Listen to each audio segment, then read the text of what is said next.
After World War II, the conquered Germany was divided into 4 zones controlled by the British, French, Americans, and Soviets. Germany's capital city, Berlin, located in the Soviet-controlled zone, was also divided. The western half was controlled by the US, England, and France, and set up under democratic law, while the eastern half was under Soviet control and communist. This caused tension between the East and West, as nearly 2.5 million people left the Soviet-controlled GDR because they were unhappy with the oppressive conditions in the Eastern Bloc. In order to prevent this mass exodus, Soviet Premier Nikita Khrushchev ordered a fence be constructed to separate the West from the East. The first version of the Berlin Wall, a makeshift barbed wire fence, was constructed overnight. The fence was later fortified with large concrete slabs and a large smooth pipe at the top to prevent people from being able to scale it. The final version of the wall was actually 2 walls with what was known as the death strip between them. The death strip was an area of soft sand which was regularly raked so that footprints would show up.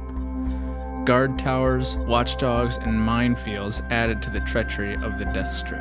These fortifications were necessitated by the fact that people would still try to escape through the wall to the west. Besides simply trying to climb it, people tried to get through it by ramming vehicles into the weak points in the wall, get over it by jumping from adjacent buildings whose windows hadn't yet been boarded up. Or some people even saved up scrap materials to build a hot air balloon to fly over the wall. However, the event that truly upset those in the West happened on August 17, 1962. 2 young men made a run at the wall in an attempt to climb it and escape to the west.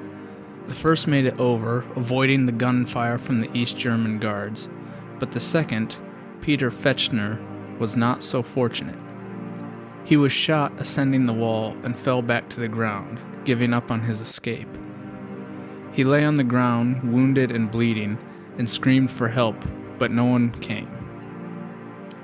West Berlin police stood on ladders and tossed bandages to him over the wall, but made no attempt to climb the wall for fear of being shot by the East German police. After nearly an hour, Fechner bled to death next to the wall, and the East German police finally came to collect his body under a veil of artificial fog. Although there were several hundred others who died trying to escape to the west, Fechner's death showed the world just how callous and cruel the GDR could be.